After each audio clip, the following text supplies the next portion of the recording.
Hello, this is Wayne Rivers at the Family Business Institute. As always, thanks for tuning in. We're really excited about our boot camp classes for 2020. I can't believe I'm even saying that, but it's right, 2020.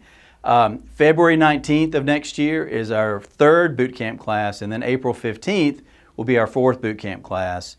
If you have any interest, and this is for high potential future leaders in your organizations, as well as specialty contractors or rather small contractors that don't fit in our peer group program, then look below, click on the link, ask Charlotte for some more information. She'll send it to you, including testimonials. The first two boot camps have actually exceeded expectations. I'm so excited.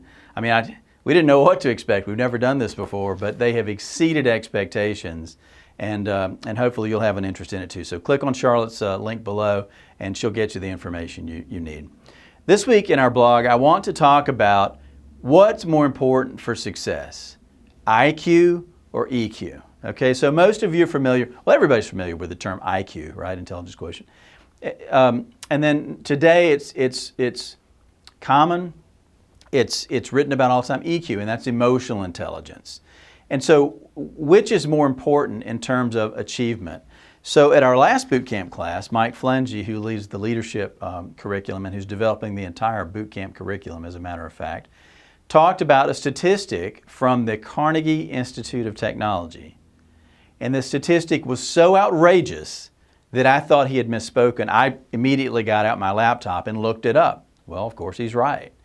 Carnegie Institute of Technology says that your financial success as an individual is 15% attributable to your technical knowledge. They equate to IQ.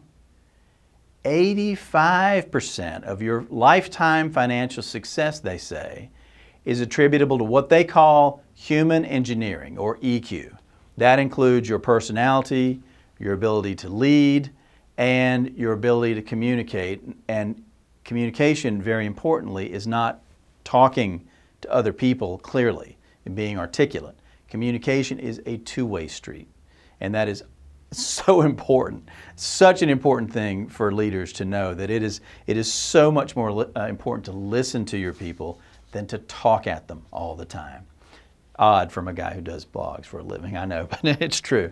So Nobel Prize winning psychologist Daniel Kahneman found that people would rather do business with people they like, even at the expense of higher price or lower quality. That's how important it is to be likable and to have a high degree of emotional intelligence.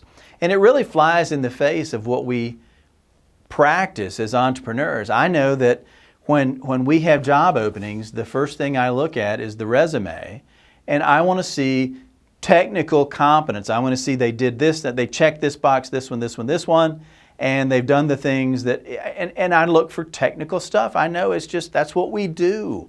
We always look at the technical things first, and all this emotional gobbledygook we kind of sort of put on the back burner. And we kind of have it backwards. We really do.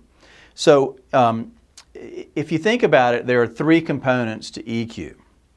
The first is self-awareness. I mean, Socrates had this advice, 4,000 years ago?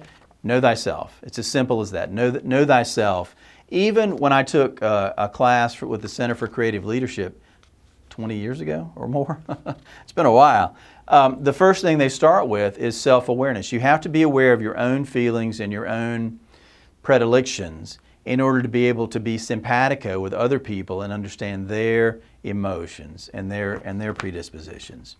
The second piece of EQ is moral intelligence. And Dan Sullivan had a great short recipe for what this moral intelligence just talks about keeping your commitments and having integrity and all these things. But I think Dan Sullivan said it so well. He said there are only four things you need to do to be successful in life. You need to say please and thank you. Simple. You need to be on time for things. You need to do the things that you say you're going to do, and you need to finish the things you start. And if you do those four things, you'll be congruent, you'll be hireable, you'll be promotable, you'll be successful in almost anything you do. And that comes to the moral intelligence quotient. And then the third piece of it is body intelligence. You know, we talked about the 80-hour work weeks the other day, and it's just so important to know what your body is telling you. Are you fatigued? Are you getting enough exercise? Are you eating well?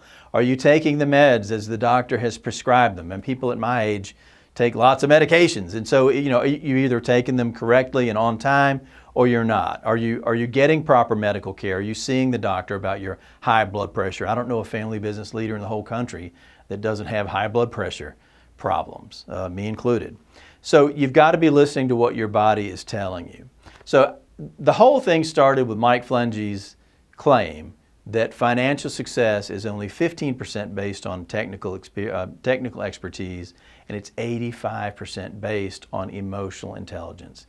I'd like to hear what your thoughts are in the comments section below. Please let me know what your experience has been with respect to IQ and EQ. Oh, one last thing.